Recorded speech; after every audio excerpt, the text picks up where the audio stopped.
How to fix if is not charging on Samsung A08. Let's start the video. First of all, go to app library. Here click on settings app. Now in setting, scroll down and click on battery. After click on battery, click on charging settings. After click on charging settings, so make sure enable fast charging. After enable fast charging, go back to home screen.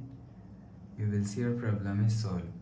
But if it not solved, if you want to fix this problem, so restart device. Just click and hold side power button and volume down button at that time.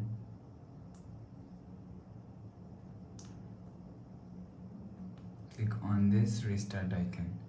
Again tap on this restart icon. Your phone is restart. After restarting, enter phone pin. You will see your problem is solved. But if it not solved, if you want to fix this problem, so check your charger and power cable. After check your charger and power cable, you will see your problem is solved. But if it still not solved, so last solution is software update.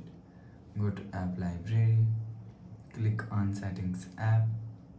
Now in setting, scroll down to end, click on software update. You will check your software update is latest. If it not latest, update your software latest. After update software latest, go back to home screen. Please subscribe for more new latest videos. Thanks for watching.